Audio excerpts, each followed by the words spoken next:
Bienvenidos al podcast de la UAM Coajimalpa, que te llevará a explorar los límites del conocimiento. En cada episodio navegaremos por las aguas del nuevo aprendizaje, exploraremos las fronteras de la ciencia, nos sumergiremos en las corrientes de la educación y la tecnología, elevaremos la innovación a nuevas alturas. Este es el podcast donde el conocimiento no tiene límites. Prepárate para desatar tu curiosidad y sumergirte en un océano de descubrimientos. Conéctate con nosotros, porque el futuro comienza aquí, en la UAM Coajimalpa. Hola, muy buenas tardes.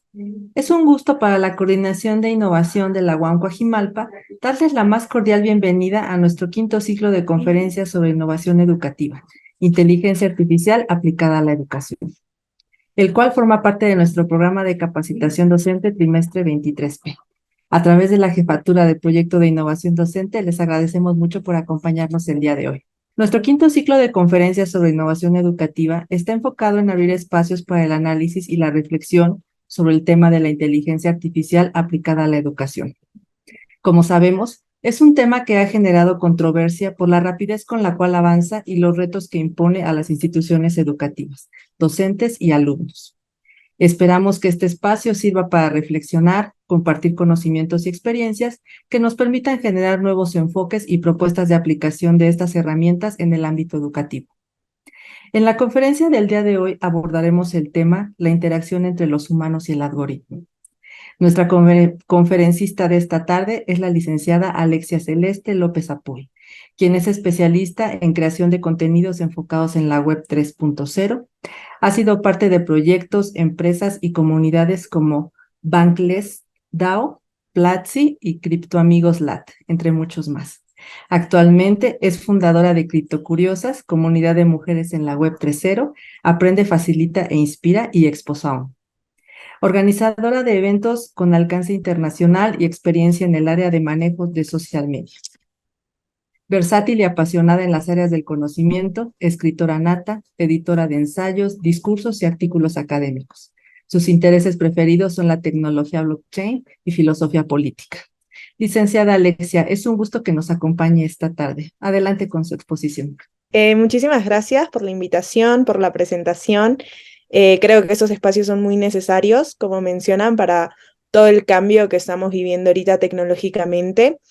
Bueno, dándoles una breve introducción, digamos, sobre el tema o sobre mi persona, yo estudié filosofía, estoy, digamos, en Web3 ya hace 3 años. Todo lo que es tecnología, inteligencia artificial, Internet de las cosas.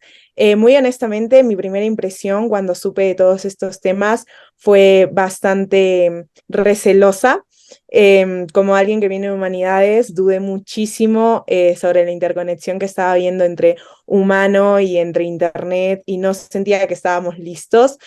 Seguro acá varios han leído Un Mundo Feliz y yo dije, bueno, creo que el mundo va a terminar siendo algo así si es que, digamos, no educamos.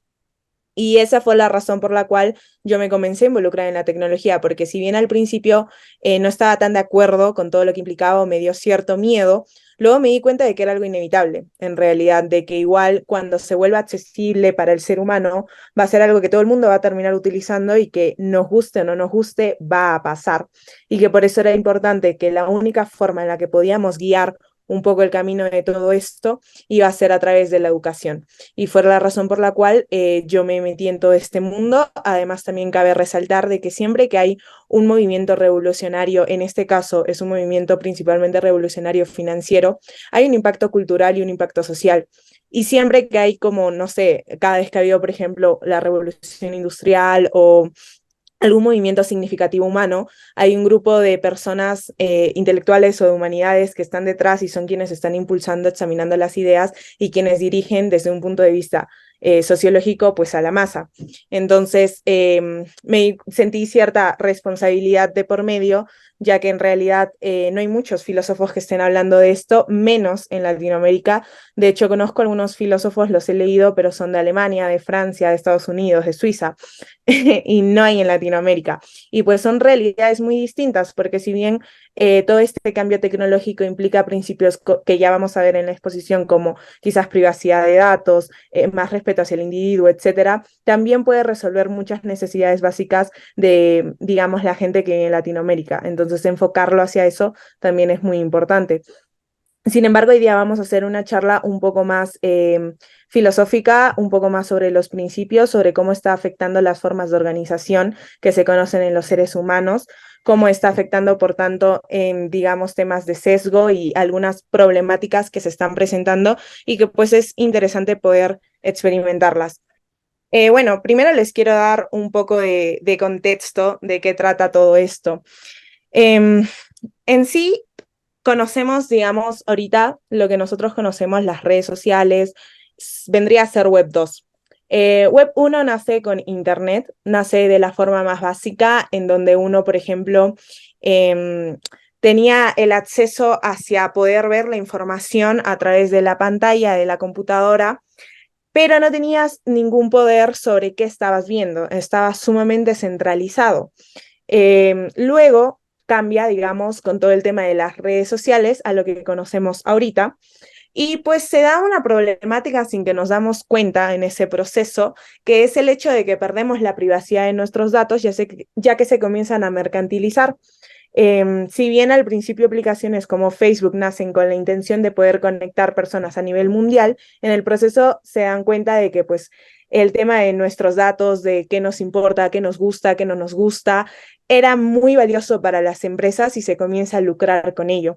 Entonces, por ejemplo, si es que nosotros queremos, no sé, creemos de que nuestras fotos quizás que están en Facebook nos pertenecen, en realidad no es así. Si es que Facebook mañana cierra, todo lo que está ahí se pierde, al igual que, no sé, nuestras playlists en Spotify o nuestros pensamientos en Twitter. Nada de eso realmente nos pertenece. Entonces, Web3 nace como una clase de revolución hacia ello. Nace como una revolución hacia toda esta idea que no nos habíamos dado cuenta que estábamos perdiendo. Entonces, bueno, de por medio también se da la complejidad, ya que si bien vas a ganar de cierta forma ciertos derechos o una libertad hacia el individuo, también va a ir de la mano con los deberes o responsabilidades que vas a ir teniendo. Más adelante vamos a ver más específicos los principios detrás de toda esta revolución, pero en sí nace como una revolución financiera, pero como ya lo mencioné anteriormente, tiene un impacto en la cultura y socialmente sobre cómo funcionamos. Ahora, ay, ya, ahora sí. En sí, yendo a la exposición sobre si el algoritmo en sí, digamos, impone, escucha o está complaciendo al ser humano, ¿qué es lo que pasa? Que vemos una interconexión entre el algoritmo y el humano.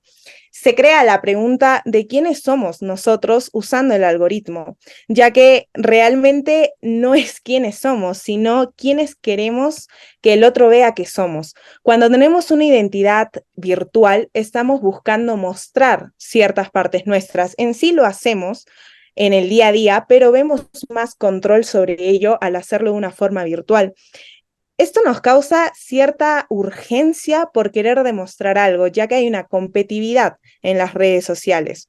Esta necesidad se ha ido intensificando con el uso cada vez mayor de las redes sociales, sobre todo cuando se vuelve algo más audiovisual. Mientras era algo de redacción, no estaba tan sobreestimulado nuestro cerebro y por tanto esa necesidad o esa urgencia no era tan fuerte. Sin embargo, actualmente sufrimos por una percepción que tenemos de vidas ajenas, por una proyección que está totalmente alterada de la realidad. Y por eso constantemente, digamos que estamos en un falso espejismo. Estamos bajo la mirada de un otro, pero que es totalmente falso. Y eso nos crea una alteración en nuestra percepción de cómo vemos la vida real. En sí, estamos aceptando y nos contentamos con la forma, digamos, en el que el otro nos ve. En sí, la mayoría de las personas que usan redes sociales se sienten satisfechas con que los otros vean sus momentos más tranquilos o más felices.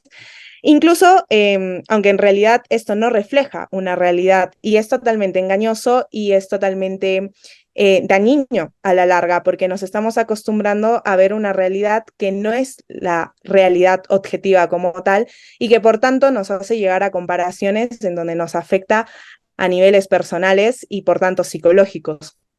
En sí, cada vez se están viendo más problemas en temas de concentración, en temas de poder profundizar en temas. Estamos tan sobreestimulados, viviendo tan deprisa, que realmente inclusive nuestra percepción del tiempo se ve alterada, ya que la mayoría pues siente que no tiene tiempo para nada y por tanto tampoco se está teniendo un tiempo de reflexión. Ya no entendemos lo valioso que es tener ese tiempo de silencio en donde antes se utilizaba para pensar. Ahorita la gente ya no entiende el valor del aburrimiento y el aburrimiento siempre ha sido esencial para poder, digamos, filosofar ideas, reflexionar ideas, pero ahora estamos tan sobreestimulados que no nos damos espacios a ello. Y no somos, digamos, tan conscientes de que constantemente nos estamos enfrentando a cuestiones éticas de por medio. Sin embargo, nos estamos, digamos, exponiendo a temas de moral constantemente, en especial cuando no hay un otro que nos está observando. Cuando estamos solos con uno mismo y se presentan ciertas situaciones, es cuando recién nos vemos retados en ver estas situaciones éticas, como por ejemplo, no sé, cuando estás en la tienda y te han vuelto de más y tú tienes la opción de poder devolverlo o de quedarte. En sí, en el caso de los algoritmos, la problemática se va a crear en torno a ciertas implicaciones y consecuencias de tomar decisiones que se van a encontrar preprogramadas, ya que esta vez ya no estamos lidiando con seres humanos, estamos empezando a lidiar con códigos, estamos empezando a lidiar con decisiones que ya están automatizadas, que ya están programadas y que por tanto van a tener ciertos sesgos programados. Igual, estos sesgos no es que sean algo negativo, ya que el sesgo es algo básico del lenguaje humano y que nos ayuda a discernir.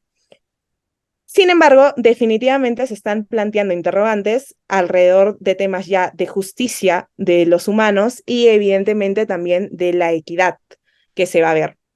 Entonces, bueno, en sí vemos que hay una gran lucha actualmente entre el ser humano por tener una aceptación que siempre la ha tenido, pero ahora en el mundo virtual está siendo sumamente alterado. Y pues si no hay temas de educación de cómo debemos utilizar esta herramienta, va a terminar siendo contraproducente. Vale recalcar que la tecnología, llámese tecnología desde que conocemos el cuchillo.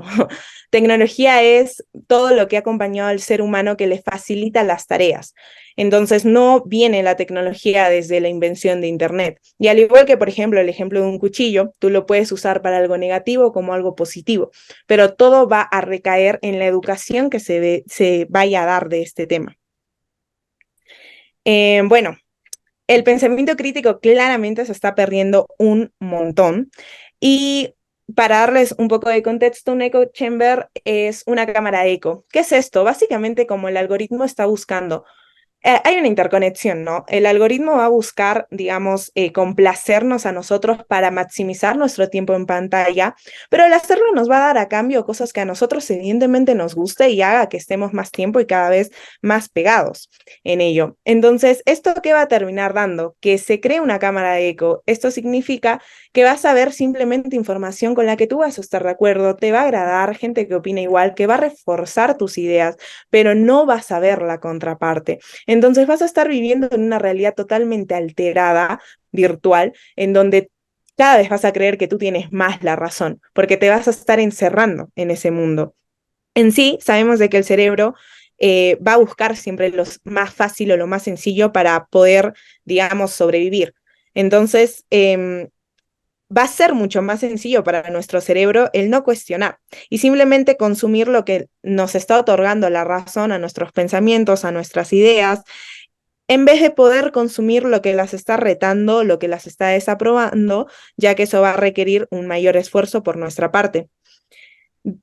De esta forma, biológicamente, nosotros preferimos confiar en el algoritmo a cuestionarlo, por el simple hecho de que va a ser más sencillo y pues va a optimizar el tema de nuestra supervivencia más instintivamente. Sin embargo, algunos somos levemente conscientes de que el algoritmo nos está sesgando, de que hay un tema de un echo chamber de por medio.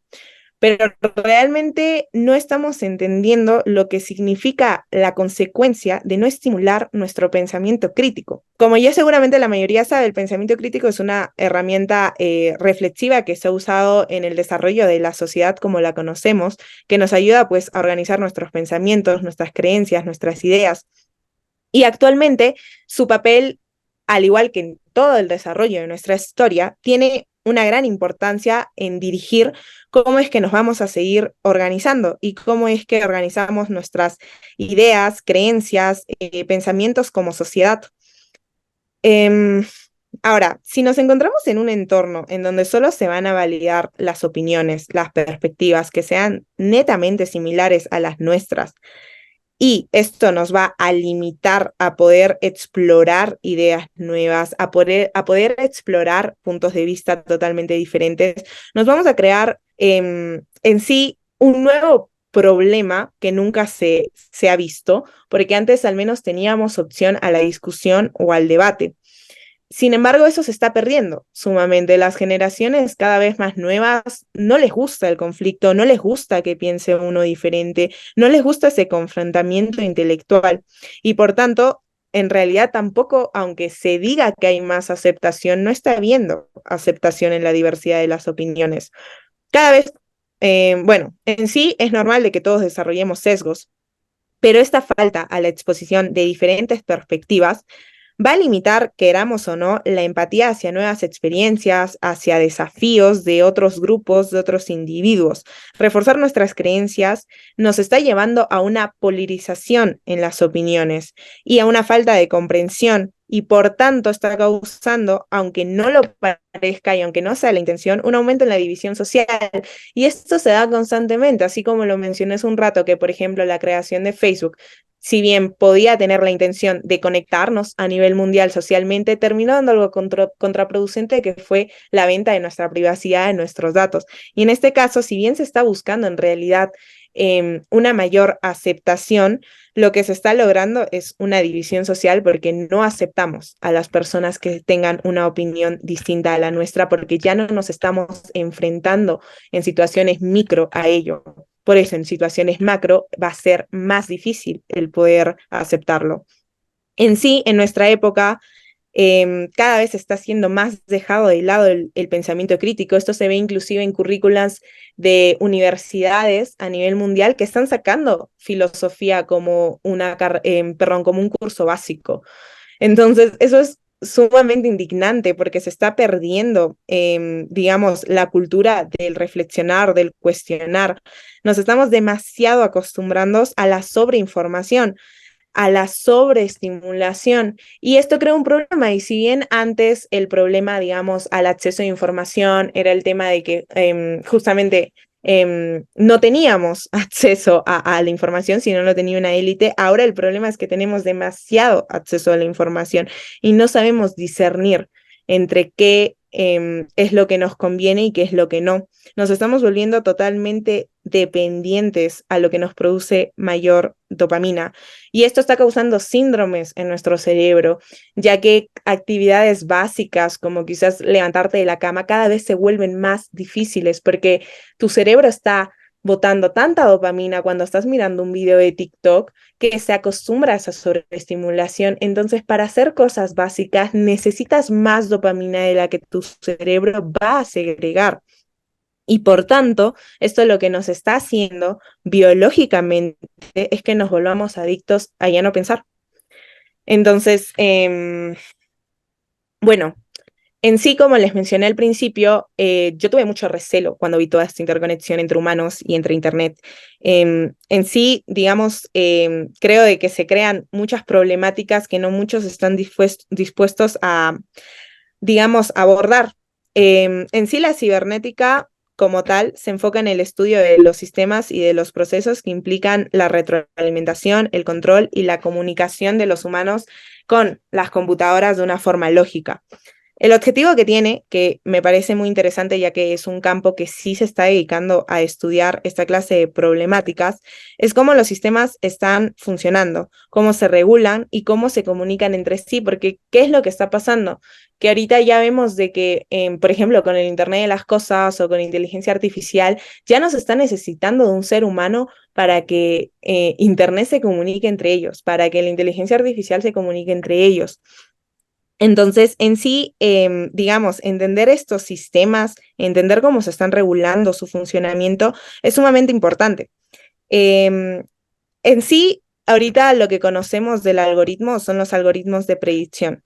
Entonces, a mí me crea la pregunta de si realmente están haciendo lo que nosotros creemos que necesitamos o si en realidad hay una manipulación detrás y nos están guiando a estos temas de pues no pensar. Porque, por ejemplo, con el tema de TikTok hay algo muy interesante, que es el hecho de que digamos, el TikTok que nosotros conocemos a nivel mundial no es el mismo TikTok que se conoce quien lo creó, es decir, en China. En China, TikTok tú no lo puedes usar si tienes menos de 14 años, lo cual es muy interesante porque en realidad las redes sociales lo que causan en los cerebros de los niños, de los preadolescentes, que aún su cerebro no se ha terminado de formar, en sí es como si estuvieran consumiendo un shot de heroína. Eso hay diversos estudios que lo demuestran. Entonces, en China no dejan que los niños antes de 14 años usen TikTok. Segundo, tú no lo puedes usar más de 1 hora al día.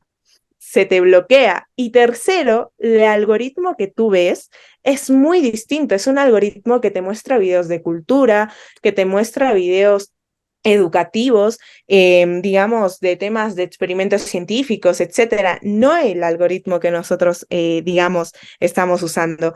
En sí, el algoritmo que nosotros usamos a nivel mundial es un algoritmo que está buscando perpetuarse, que está buscando cubrir, entre comillas, por decirlo así, nuestras necesidades, pero en realidad son netamente necesidades recreativas que, como les vengo mencionando, en realidad están siendo más contraproducentes. Entonces vemos que el algoritmo en sí es un medio para cumplir sus propias necesidades, que como ya mencioné, es aumentar el tiempo de permanencia, digamos, de nosotros en la pantalla, para así ir al tema justamente de la lucración de nuestros datos, para poder vendernos más cosas, para saber qué nos interesa y qué nos debe mostrar y qué vamos a terminar consumiendo. Ahora, el algoritmo como tal trasciende a varios campos que se puede ver de las ciencias y se pareciera que este concepto está netamente encasillado en temas de ciencia o temas de programación, pero en realidad implica absolutamente cualquier desarrollo humano. No se limita a temas matemáticos, ya que si bien, digamos, su programación es matemática, su finalidad es que tenga un uso social y en sí que pueda ser, digamos, un uso para cualquier individuo. Entonces, se mete en cualquier campo. Podríamos decir que actualmente el ser humano ve Internet o ve el algoritmo, en realidad no pensamos tanto en el algoritmo como tal, pensamos más en Internet, como una clase de oráculo. Y el ser humano siempre ha tenido como un oráculo, siempre ha buscado un ente o algo que sepa las respuestas que él no puede saber. Entonces, en este caso, vemos de que funciona como una clase de oráculo moderno para nosotros. Y por tanto, inconscientemente le estamos cediendo una autoridad. Y a cambio, nosotros estamos ejecutando una falsa percepción que tenemos de libertad y control, pero que en realidad, como vengo mencionando, está totalmente sesgada y está totalmente alterada. Esta noción que tenemos de libertad es falsa, ya que en sí la gente no le gusta ser responsable directa, prefiere siempre delegar y pues este es un grave problema, aunque en realidad no lo parezca. Y todos estos temas de Web3, como les mencionaba al principio en el contexto, justo vienen como para cambiar todo esto. Si bien nos van a devolver una libertad que siempre nos perteneció, la complejidad del uso o la responsabilidad va a ser mayor por parte del individuo. Pero bueno,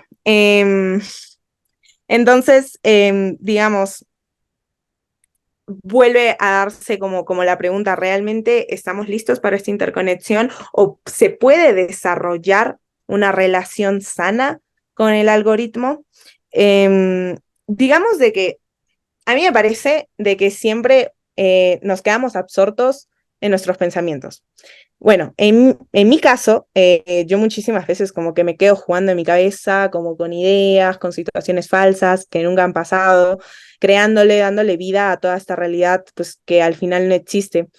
Em, entonces, en una de esas ocasiones que yo estaba como reflexionando, así, perdiéndome en mi cabeza, me di cuenta de que realmente va a ser muy sencilla nuestra adicción a toda una realidad virtual, a una realidad con el metaverso, a un tema de realidad virtual mismo. Actualmente, como humanos, nos encontramos inmersos, sumidos en una hiperrealidad, en donde nuestra percepción del mundo ya no, como les vengo explicando, no es genuinamente real, sino que está alterada por diversos factores. Se encuentra distorsionada por un gran universo de imágenes, de videos, de sonidos, de experiencias que no son nuestras, experiencias totalmente que se encuentran prestadas. Em, y bueno, el cerebro no sabe distinguir qué es realidad de qué es falso. Entonces, no sabe distinguir si lo que estamos viendo es algo propio, es algo real o es algo ajeno y algo que pertenece a lo virtual. Por lo tanto, nuestra percepción de la realidad en el mundo material se está viendo totalmente alterado. Y en pocas palabras, a medida que la tecnología está avanzando, la inteligencia artificial avanza, la inteligencia de las cosas, se están desarrollando experiencias virtuales, experiencias de realidad aumentada, que cada vez están siendo más realistas, inmersivas entre nosotros, que cada vez son más reales. Y pues esta situación tiene más potencial de poder afectar nuestra forma en la que percibimos y en la que estamos conectándonos con el mundo real. Sin embargo, en todo esto es importante resaltar que no, o sea, como les vengo diciendo, la tecnología como herramienta no es que sea mala o buena per se. Hay un montón de riesgos que tenemos que examinar de por medio, por supuesto, pero también presenta nuevas oportunidades, ya que si bien el ser humano siempre ha buscado tener tecnología para poder facilitar su camino y optimizarlo. Entonces estamos viendo que las formas de organización como tal están cambiando y por tanto también los temas de nuestra moral, los temas de nuestra ética, ya que hay principios detrás de todo esto. Bueno, para eso les quiero dar en sí conceptos básicos que hoy día vamos a ver un poco, que van a estar más tirados hacia temas sociales, no hacia temas técnicos. Entonces, por un lado, se están dando, hay una gran diferencia actualmente entre, digamos, comunidad, club y audiencia. En sí, nosotros estábamos muy acostumbrados a simplemente movernos como con club y audiencia. ¿Qué significa esto? La audiencia, bueno, me estoy adelantando, mejor les voy a explicar primero cuál es el concepto de DAO. Una DAO es una organización autónoma descentralizada. En sí son personas que se reúnen por una misión a nivel mundial y que bajo sistemas distintos de gobernanza ejercen, digamos, los pasos hacia esta misión y estas nuevas formas de trabajo. Lo que está cambiando en sí, a diferencia de, por ejemplo, el trabajo de una empresa, es que no es tan jerárquico. Si bien hay una jerarquía en el tema, digamos, de la organización, no lo hay a la hora de tener una representación de voz y voto de las personas.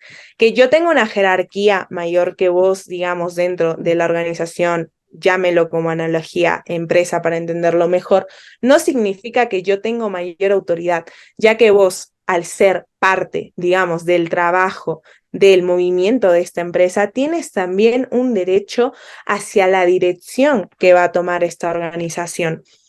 Hay distintas formas de gobernanza por el mismo hecho de que nos encontramos en una época sumamente experimental de todo esto. Estamos viendo, digamos, como una libertad de mercado, por decirlo así, en donde varias organizaciones pues están muriendo, otras están saliendo adelante, y pues estamos aprendiendo de eso. Ah, bueno, esta falló por tal razón, entonces quizás no sirve tanto seguir este ejemplo, pero mira, esta le está yendo bien. Entonces, cada DAO, cada organización está funcionando con tipos de gobernanza distintos, ¿de acuerdo? Bueno, como les mencionaba hace un rato, hay principios filosóficos detrás de todo este movimiento y por tanto también hay una responsabilidad que va a caer ética, moral, sobre la creación y la gestión de todas estas comunidades que se están dando. En sí podemos ver, por ejemplo, temas de descentralización, no solo porque la Web3, digamos, y toda esta evolución de Internet se basa en una descentralización financiera en donde ya no se necesitan intermediarios como bancos o como gobiernos, en sí se elimina la burocracia para poder basarse en un código objetivo y para poder hacer las transacciones directamente humano con humano a través del código. También representa toda una idea de descentralización un poco más filosófica, porque igual como les estaba mencionando hace un rato, en el tema de la propia organización humana se está viendo más descentralización. De ahí estamos viendo un tema de colaboración global. La globalización está avanzando súper fuerte, por eso, por ejemplo, al principio de la exposición, en la introducción, cuando me presentaron, mencionaban de que todo esto está avanzando demasiado rápido. Y sí, nunca se ha visto que, digamos, una tecnología abarque con tanta rapidez. O sea, por ejemplo, ChatGPT, no me acuerdo ahorita el número, pero digamos, los usuarios que alcanzó nunca los habíamos visto antes en tan poco tiempo, y es por un tema de la globalización, cada vez estamos más conectados a nivel mundial, y esto permite una colaboración global que pues no tiene fronteras, y que por tanto es un poco más sencillo también el tema de poderte sentir parte de algo, ya que se había perdido con todo lo que es Web2 el tema de todos los seres humanos tenemos la necesidad de sentir que pertenecemos a algo. Cuando se inician las comunidades, nosotros teníamos roles claros dentro de ella. Entonces, si nosotros no estábamos, nuestra ausencia afectaba a nuestra tribu, a nuestra comunidad, se sentía y por tanto nosotros nos sentíamos importantes. Actualmente, con el mundo en el que vivimos, todos nos sentimos sumamente reemplazables y eso nuevamente también está afectando áreas psicológicas del ser humano, ya que no estamos acostumbrados a no sentirnos pertenecientes a algo. Pero con todo este tema de la colaboración global, es más sencillo encontrar gente, ya no por limitaciones geográficas, que coincidan con cómo ven el mundo, que coincidan con cosas que quieren cambiar del mundo y que por tanto puedan trabajar juntos y contribuir a proyectos y aplicaciones descentralizadas a nivel mundial. En sí, esto está facilitando muchísimo la resolución de problemas, ya que se están dando más caminos para poder resolverlos y se están dando muchísima más creación de soluciones innovadoras que pues tienen más posibilidad de tener un impacto positivo en una gran escala. Por otro lado, también estamos viendo más temas de innovación abierta que está muy relacionado a esto. Se está descentralizando no solo, como les digo, temas culturales o de financiamiento, sino temas también del conocimiento. Se están abriendo áreas en donde ya no tenemos que ir por el camino occidental, por decirlo así, netamente, de que se tiene que comprobar a través del colegio médico, del Estado o del método científico o de, digamos, alguna escuela reconocida, sino que a nivel mundial, si hay gente que lo está validando, si hay gente que está llegando a ellos, se valida la información y por tanto se está dando más credibilidad a otras clases de estudios, pero que están siendo validados a través de nosotros mismos a nivel mundial, pero ya no con la corrupción, por decirlo así, de un ente intermediario que es el único que termina decidiendo. Por otro lado, estamos viendo temas de empoderamiento individual, porque por lo mismo que les vengo mencionando, nosotros estamos recuperando todo el poder que siempre nos correspondió y que sin darnos cuenta en realidad en algún momento se nos quitó. En sí, Web3 lo que permite es un mayor control que nosotros podemos tener sobre la propiedad individual. Llámese propiedad individual no solo económica, sino también, por ejemplo, nuestra propiedad intelectual. Se están creando conexiones en estas redes en donde las personas pueden ejercer un mayor control sobre nuestra identidad en línea, sobre nuestros datos personales, sobre nuestros activos digitales. Se están creando plataformas en donde ya no es necesario que yo te muestre toda mi información o, por ejemplo, mi DNI para poder validar un documento, sino que te puedo mostrar la información que tú me estás pidiendo y que yo te quiero mostrar, porque nuevamente me está volviendo a corresponder lo que es mío. Entonces, esto está ayudando un montón a empoderar a las personas, a poder brindarles autonomía de por medio, y pues esto también está muy relacionado con el tema de nuestra privacidad. Y por último, también se está dando pues más acceso equitativo, ya que en sí se está ayudando a democratizar el acceso a la información y los servicios. Las conexiones que se están dando globalmente lo que permiten es que las personas accedan a contenido y recursos que anteriormente estaban fuera de nuestro alcance. Y esto nuevamente está empoderando pues a comunidades que antes se podrían encontrar marginadas. Se están brindando oportunidades a personas que de otro modo hemos visto históricamente que terminan siendo excluidas. En sí, podemos decir en conclusión que toda esta creación de conexiones en el contexto de la tecnología que estamos viendo actual es sumamente importante porque estamos promoviendo nuevos valores como colaboración, como democratización, descentralización, innovación abierta. Y pues definitivamente esto tiene un alto potencial de conducir a un mundo en donde las personas tengan un mayor control sobre sus vidas. En este caso, vidas digitales, pero por tanto, la vida digital va a estar tan interconectada con nuestra vida que pues se están viendo como soluciones a poder abordar problemas globales de una forma que sea más efectiva y más justa a través de nuestra identidad digital. Ahora sí, lo que les estaba mencionando hace un rato que no les expliqué sobre el tema de la diferencia entre comunidad, audiencia y club. En sí, lo del club yo lo aprendí recién, hace una semana y media, en una exposición justo, como que era la creación de una nueva plataforma y se estaba enfocando hacia el tema de comunidades. ¿Qué es lo que pasa? Antes, digamos, nosotros éramos audiencia, es decir, no teníamos ninguna participación dentro de el desarrollo de, por ejemplo, la empresa en la que estábamos, digamos, el proyecto, etcétera, sino que quienes eran los líderes eran quienes tenían el poder de decisión. Con Web3 eso cambia porque se está dando el tema de las comunidades en donde hay una participación activa por parte del individuo, como se los vengo explicando. ¿Y cuál es el tema de club? Es un concepto muy interesante porque dentro de las comunidades tú puedes pertenecer a una comunidad quizás de información o educación. Por ejemplo, yo tengo una comunidad de educación, entonces tengo gente que es parte de ella de una forma macro, que le gusta el contenido, que lo sigue, que lo recomienda, pero la gente o el team que me trabaja vendría a ser representado como el club, por decirlo así. Clubs ha sonado siempre de una forma excluyente, pero en este caso, digamos de que el concepto está cambiando o la percepción del mismo, pues está cambiando. Y lo que se está viendo es que se está estimulando el pensamiento crítico, ya que se está estimulando la participación activa por parte de los individuos. Digamos de que se les está dando un mayor control y participación de una forma fundamental en la creación, en el desarrollo, en la dirección de, digamos, la misión que tenga el lugar donde están colaborando.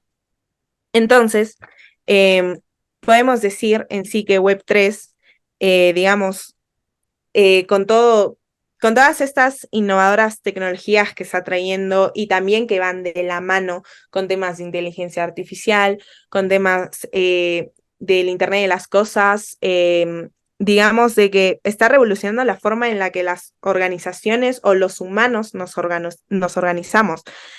Y digamos de que se está creando, por tanto, un nuevo paradigma, en donde las emociones y la confianza están desempeñando un papel crucial. Por tanto, la influencia o la repercusión que tiene en la ética todas estas nuevas formas de organización es un tema de total relevancia para nosotros. En sí, sabemos que las emociones son una parte inherente de la experiencia humana y pues en el contexto de todo este desarrollo tecnológico, en definitiva, no es la excepción. En sí, todas estas plataformas que estamos viendo, en todas estas comunidades descentralizadas, todo, digamos, este nuevo movimiento en línea, está generando interacciones emocionales que están siendo significativas para nosotros y que, como mencionaba en un principio de la exposición, se están encontrando un poco alteradas. Sin embargo, vemos que, por ejemplo, la libertad y la autonomía que se nos está brindando como individuos está llevando también a una mayor expresión emocional y de autenticidad, ya que, por ejemplo, no podemos evitar tener primeras impresiones cuando conocemos a alguien. De hecho, inclusive hay estudios que demuestran que son los primeros 7 segundos en donde uno se crea una primera impresión e idea de la otra persona, o sea, es súper rápido. Pero en este caso, estamos viendo de que lo que hace que la otra persona, digamos, tenga una impresión de vos es tu trabajo, ya que la persona no te está viendo en tiempo real, no te está viendo en persona, no sabe si eres mujer, si eres hombre. Lo máximo que quizás puede afectar su percepción es la foto de perfil que vos elegiste, que en su mayoría ni siquiera es una foto real, sino que es una foto de una representación caricaturesca, digamos, que tiene pues colores, formas que nosotros lo escogemos porque sentimos que nos identifica y queremos transmitir eso. Todo esto, en definitiva, pues está influyendo en la toma de nuestras decisiones al relacionarnos y en la construcción, por tanto, de las relaciones dentro de las organizaciones. Estamos viendo la confianza como un pilar fundamental. Siempre la confianza ha sido un pilar fundamental dentro de, digamos, cualquier organización. En este caso tecnológico, su importancia está siendo aún más relevante o mayor. Digamos que con todo el tema de la tecnología blockchain, la transparencia, la seguridad se lleva a otro nivel, es muchísimo más fuerte. Y por tanto está llevando a que la gente tenga mayor confianza en la integridad de los datos, de las transacciones, de su privacidad y de lo que le pertenece. Por otro lado, también vemos la aparición de, por ejemplo, los smart contracts, que son contratos inteligentes que básicamente no se ejecutan hasta que ambas partes hayan cumplido su parte. Entonces, básicamente lo que se está dando es como ya no confíes en una persona que puede ser corrupta, que puede, digamos, flaquear, sino que vas a pasar a confiar en un código que se encuentra totalmente programado. Entonces, en sí se está fortaleciendo lo que es la confianza. Por eso, la relación entre las emociones, entre la ética, entre la confianza en todas estas organizaciones se está viendo de una forma interdependiente. La confianza en sí es un pilar básico de la ética, ¿de acuerdo? Y las emociones están desempeñando un papel en la formación de la confianza. Cuando los participantes sienten que sus emociones están siendo validadas, respetadas, consideradas, la confianza en la organización se va a terminar fortaleciendo. Además, pues la transparencia, la justicia que se está viendo en toda la toma de decisiones, influenciados por estas emociones positivas, están dando una ética muchísimo más sólida en el mundo y están dando una oportunidad a que cambiemos nuestra forma de confiar como seres humanos en el uno con el otro. Bueno, ahora de nuevo vamos a ver algo que tampoco es tan positivo, porque como les digo, es muy importante ver el tema de los riesgos. Entonces, bueno, muchísimos artículos en realidad están concluyendo en que la adicción a las redes sociales afecta al cerebro como cualquier otra adicción.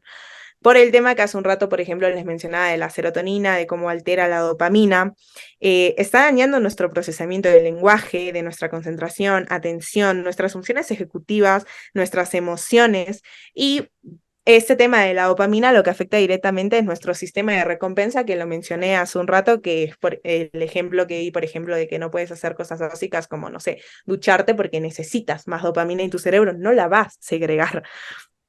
Entonces, esto tiene en realidad un ejemplo de una consecuencia que siempre me gusta dar, que es una encuesta realizada en donde se arrojó en que el 56% de los niños de China dijeron que cuando, digamos, crecieran, a lo que aspiraban eran ser astronautas, eran ser científicos, contra los niños de Estados Unidos y de Reino Unido, que tenían 3 veces más la probabilidad de querer ser youtubers. Entonces, esto es una es un claro ejemplo de las consecuencias del impacto que tiene el algoritmo en nuestra sociedad y en los niños que terminan siendo el futuro de la sociedad.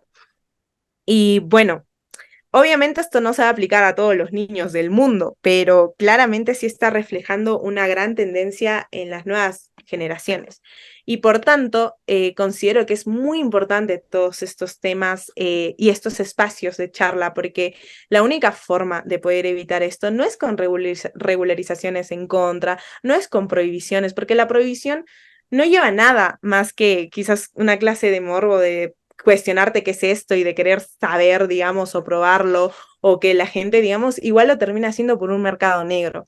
La única forma de poder evitar esto negativamente es educándonos a nosotros, educando a nuestra gente cercana, creando estos espacios de debate, estos debates, estos espacios de información. Bueno, las emociones evidentemente también están muy relacionadas al temor que estamos relacionando con la evolución que tenemos de Internet, como lo tuve yo, como les mencioné al principio de la exposición, que me encontraba pues muy recelosa con todo este tema.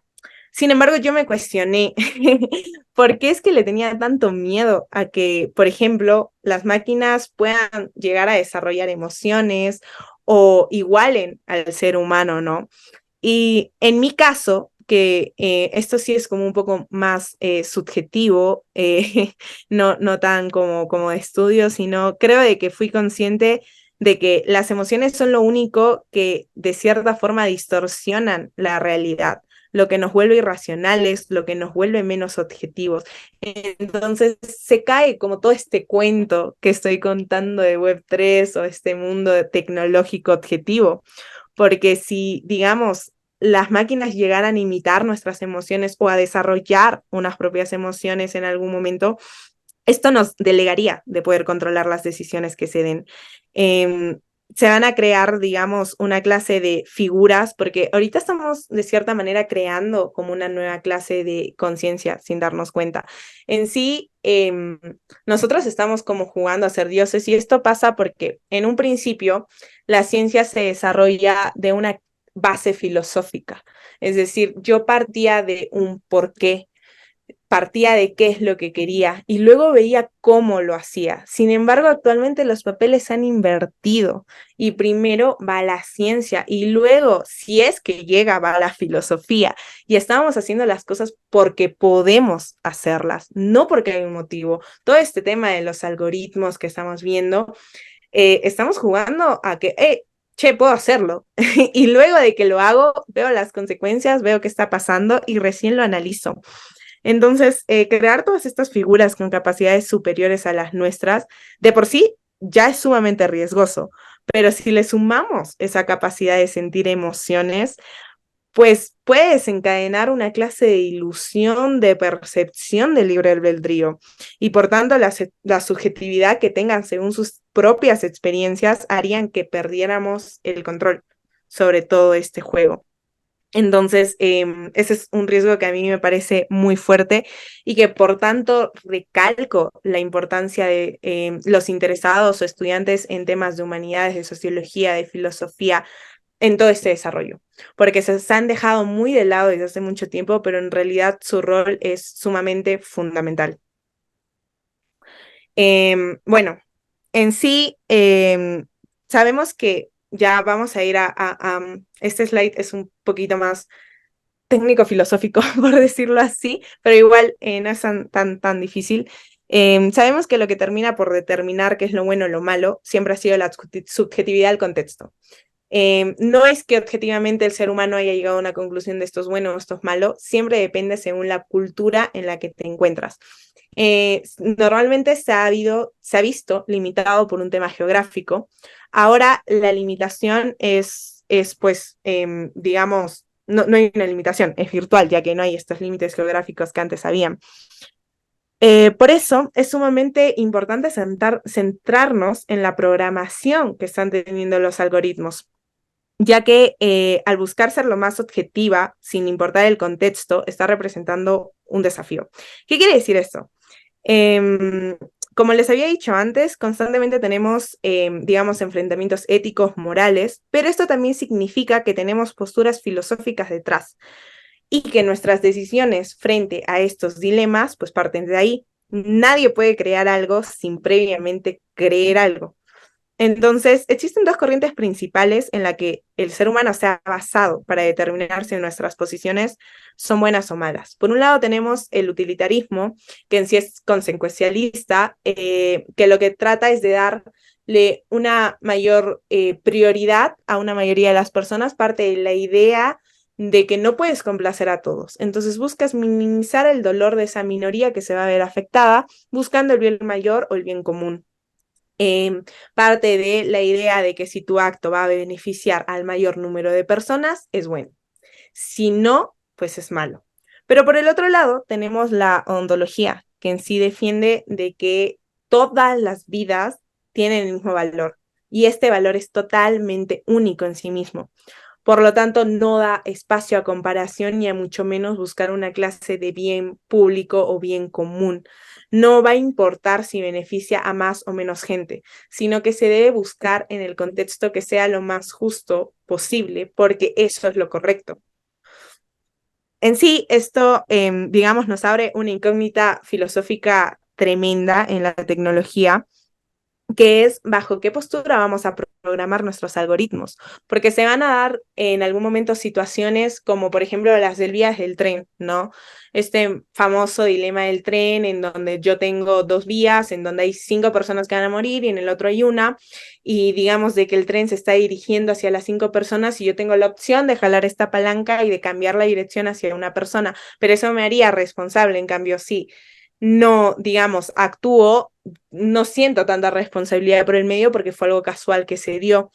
Ya, este tipo de situaciones se van a representar, por ejemplo, con un ejemplo, los autos que van a comenzar a manejarse por sí solos. Entonces, por ejemplo, que se me dé una situación parecida en donde tengo la opción de atropellar al niño y poder abrir, digamos, digamos, el conductor no se va a ver tan afectado, o desviar el auto hacia un no sé, barranco o hacia un árbol en donde el conductor se ve afectado, pero salvar la vida del niño. Entonces, ¿qué es lo que va a programar la empresa? ¿Va a terminar buscando el bien común, salvaguardando al niño o pues al cliente, quien es el consumidor, ¿no? Entonces, se crean grandes incógnitas que en definitiva no es que yo tenga la respuesta, sino que creo que es importante que empecemos a desarrollarlas y preguntarnos si cada día importa por igual o si, digamos, más vale estar buscando el bien mayor o qué clase de beneficio en nuestra cultura es el que debemos que buscar, si debemos asumir un sacrificio o cuál sería, digamos, el camino que debemos estar tomando con todo esto, ya que aunque no parezca realmente, va a haber un trasfondo muy fuerte en toda esta evolución tecnológica y de Internet que se está dando.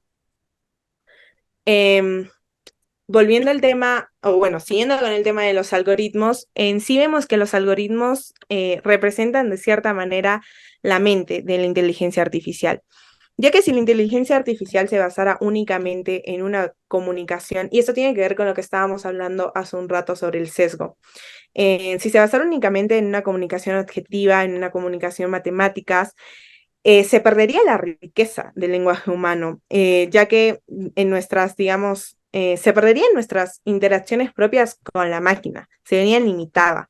Los sesgos lingüísticos no es que sean algo negativo. ¿Son un tema problemático? Sí, pero son una manifestación de nuestra diversidad cultural y de las múltiples perspectivas que pues existen y tenemos en el mundo. Por eso mismo, la inteligencia artificial debe poder ser capaz de comprender y de respetar la subjetividad del lenguaje humano, para así poder interpretar adecuadamente nuestras emociones, nuestras interpretaciones, nuestros matices que se transmiten a través de las palabras, lo cual es sumamente complicado. Pero así van a poder, digamos, mejorar su capacidad para interactuar de una forma más empática, más real, más comprensiva con las personas, que va a ser fundamental en el desarrollo de nuestra interconexión con Internet. Y bueno, abordar los sesgos lingüísticos es importante hacerlo nuevamente de una forma ética, de una forma responsable. evitando esta vez reforzar quizás las discriminaciones, los estereotipos, y más bien pudiendo promover una comunicación más inclusiva, más equitativa, ya que como ya hemos visto, es posible y los principios van en coherencia con ello, ¿de acuerdo? Pero bueno, ya para finalizar, en sí, considero que una crítica nunca sirve de nada si la crítica no es constructiva. Por eso he tratado de hacer toda esta exposición como viendo un poquito del riesgo y un poquito de lo positivo que nos trae. Y bueno, para finalizar, me gustaría centrarnos en qué podemos hacer. En sí, considero de que algo muy importante es el cambio de uno a uno. Repito, yo personalmente no creo en los cambios por imposición, no creo que sean positivos. Creo que la única forma de cambiar las cosas es que naturalmente la sociedad lo crea. Entonces, digamos, ¿qué podemos hacer para cambiar toda esta situación de ignorancia en la que estamos viviendo? En sí es lo que están haciendo ahorita ustedes, educarse, normalizar tener temas de conversación exigentes que los estamos dejando sumamente de lado, normalizarlos en temas, digamos, con amigos, en la universidad, en la familia, no evitarlos, sino promoverlos. El ser humano tiene una gran necesidad por sentirse, como ya lo hemos visto, sentirse parte de algo. Entonces, la motivación de su esfuerzo en gran mayoría es social. Si nosotros partimos de la idea biológica de que somos animales sociales y si nuestro entorno es curioso, si nuestro amigo al que respetamos, si nuestro tío o padre es alguien curioso, para poder relacionarnos con él, vamos a hacerlo y nos vamos a empezar a cuestionar qué es lo que estamos consumiendo, por tanto. Pero si nos acostumbramos a tener un entorno superfluo y recordemos que somos el resultado de las 5 personas con las que más nos juntamos, no nos va a importar cuál es la banalidad que consumamos. Es más, lo vamos a romantizar, que es lo que se está viendo. Ahorita todo el tema de destrucción del lenguaje, de memes y todo ello, es una romantización de la ignorancia en gran forma.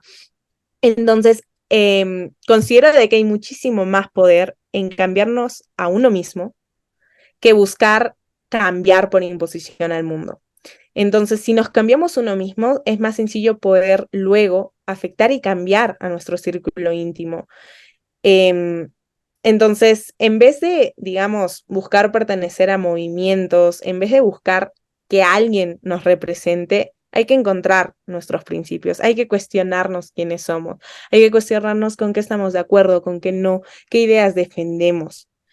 Y bueno, en sí, todo esto he tratado de que gire un poco hacia el tema moral, hacia el tema de la ética, de la filosofía moral, ya que como menciono, si bien es un tema que es complejo y he tratado de hacerlo lo más sencillo posible, creo que es sumamente importante para el desarrollo de toda esta época.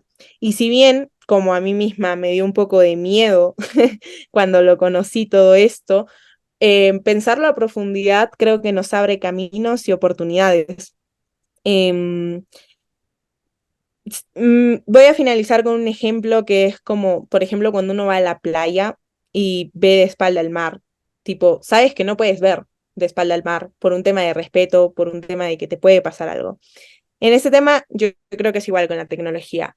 No podemos esperar que no nos pase algo si no nos educamos y entramos con los ojos cerrados. Es sumamente importante entrar sabiendo, respetando la herramienta tecnológica, lo que significa entendiendo que per se no es buena o mala, pero sabiendo en potencia lo que puede causar.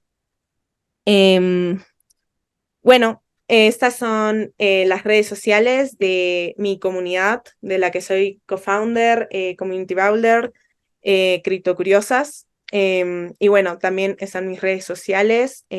También escribo artículos y todo sobre estos temas, entonces si es que ahí me quieren seguir, buenísimo. Y también si nos quieren seguir a nosotras, educamos de todas las formas posibles. Sabemos de que hay muchísimos canales de cada persona aprende de forma distinta, así que tenemos podcast, tenemos blog, tenemos contenido audiovisual, eventos, workshops virtuales, también tenemos eventos presenciales. Ahorita estamos con 12 alianzas, con 12 universidades en 7 países de Latinoamérica.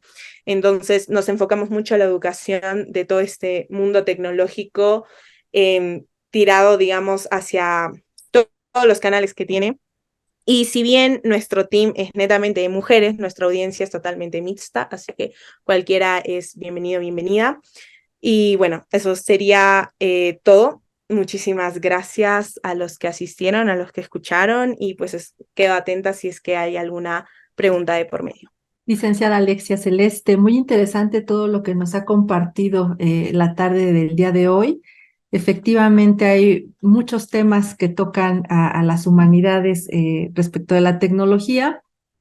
Una incógnita que tengo también es por qué las humanidades o nos hemos rezagado o nos han relegado. ¿No? Esa es como una incógnita que a mí también soy de humanidades de formación, sociología, filosofía. Y efectivamente sí me llama mucho la atención, ¿no? Porque sí es uno de los campos en donde sí he encontrado como más resistencia, pero al mismo tiempo como más una posición crítica de las tecnologías, ¿no? Entonces nos dejas con muchas interrogantes. Pienso en esta parte, por ejemplo, de la responsabilidad, que ya es un tema también de qué tanto tengo autocontrol yo como persona frente a las tecnologías, ¿no? Que esto es muy difícil de fomentar, de inculcar desde la primera infancia, de qué tanto soy responsable de lo que hago, ¿no? Y de cómo lo hago.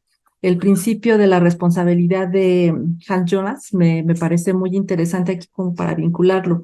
Mucho que reflexionar sobre estos temas. Digamos, son muchos los aspectos, los ámbitos a los que están siendo modificados.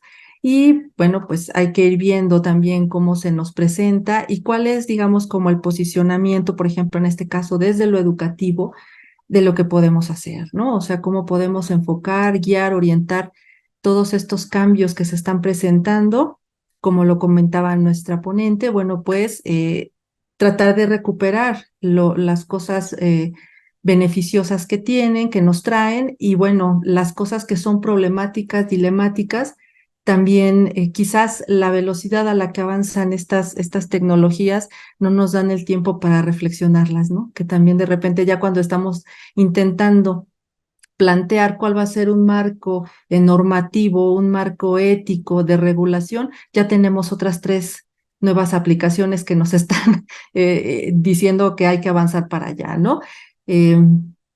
Pues bueno, son muchas cuestiones ahí que tanto a nivel personal como institucional y como sociedad tenemos para reflexionar. Muy bien. La Coordinación de Innovación a través del proyecto de innovación docente, pues les agradece muchísimo su participación. A la licenciada Alexia Celeste le agradecemos mucho por habernos acompañado el día de hoy. Nos llevamos esto para reflexionar y los esperamos en la siguiente conferencia. Cuídense mucho, que tengan una excelente tarde. Y así concluye otro emocionante viaje. Gracias por explorar con nosotros las fronteras del conocimiento en este podcast de la UAM Coajimalpa. Agradecemos tu compañía y curiosidad. Recuerda que el aprendizaje nunca termina. Siempre hay más por descubrir. Te esperamos en nuestro próximo episodio. Hasta entonces, sigue explorando, sigue aprendiendo. Adiós, desde la UAM Coajimalpa. UAM Podcast.